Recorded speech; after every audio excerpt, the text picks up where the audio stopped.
Bueno, se está acelerando todo lo que se refiere a la corrupción del PSOE. Ya todo el panorama informativo nacional es corrupción del Partido Socialista. Ya les comenté que lo del informe de la UCO no era el final de ninguna investigación, al contrario, era el principio de esa investigación, porque lo que la UCO había hecho era analizar simplemente lo que se había encontrado en los dispositivos electrónicos hallados en casa de Koldo García durante el registro de su domicilio.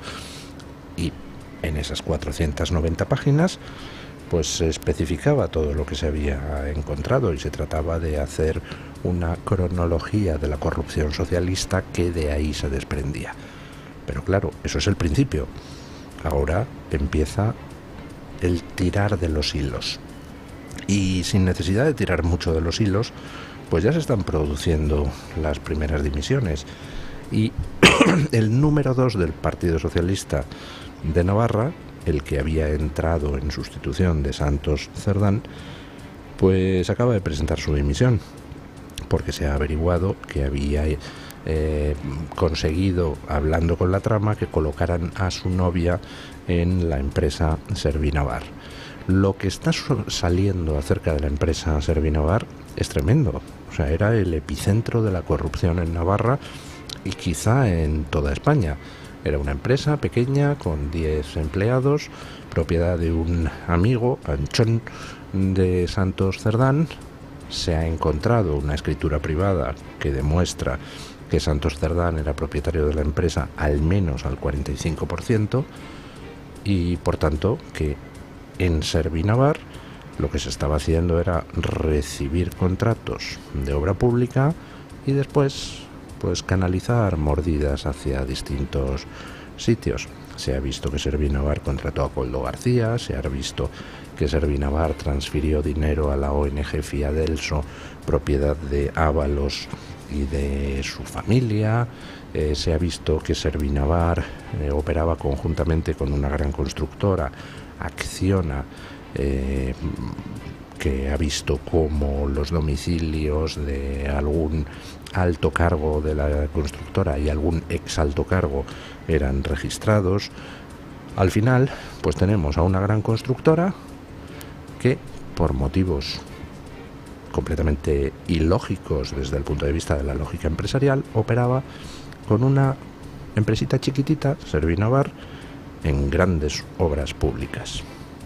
Evidentemente, la razón de que estuviera ahí Servinavar pues es que era la empresa de la corrupción del socialismo navarro.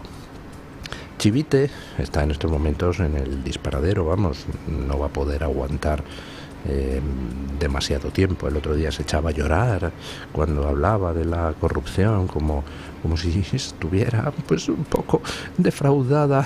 No, ese no estaba llorando porque estaba defraudada, estaba llorando porque posiblemente su horizonte penal sea complicado. Chivite colocó de consejero de Obras Públicas a su propio tío que había sido que había tenido como cliente a Acciona y que pasó inmediatamente a la Consejería de Obras Públicas a darle contratos a Acciona, a Servinavar, etcétera. Para dar todos esos contratos se hicieron todo tipo de irregularidades, incluyendo prorrogar durante 3 años los servicios del señor que presidía la mesa de contratación. A pesar de que se tenía que jubilar, se le prolongó, gracias a la ministra Elma Saiz, sus servicios, y al final resulta que las concesiones se hacían con un peso, digamos, desmedido de las valoraciones subjetivas. Las empresas presentaban ofertas y, oiga, pues ganaban las de Acciona y Servinavar, porque aunque en los apartados objetivos, precio y todas esas cosas, pues estaban peor, pero la valoración subjetiva pues hacía que pasaran a llevarse el concurso. Vamos, lo que viene llamándose una trama de corrupción de libro. Y claro, lo va a tener muy complicadito Chivite, que decía que no ha hablado nunca con Santos Cerdán de esas concesiones. Pues oiga, hay alguna fotografía de Santos Cerdán en alguna reunión donde se hablaba de obra pública en Navarra. ¿Qué haría allí Santos Cerdán?, nos preguntamos todos. Chivite se vio en un año, al menos en 4 ocasiones, con el otro dueño de esa empresa. Uno de los dueños era Santos Cerdán y el otro su amigo Anchón. Bueno, pues con Anchón se vio Chivite al menos en 4 ocasiones, pero es que Chivite y los miembros de su gobierno en total vieron al constructor en un año, se reunieron con él 10 veces. Y claro, al final, pues la pregunta es, ¿y por qué una empresita tan pequeña resulta que era elegida por Acciona para concurrir juntos a concursos?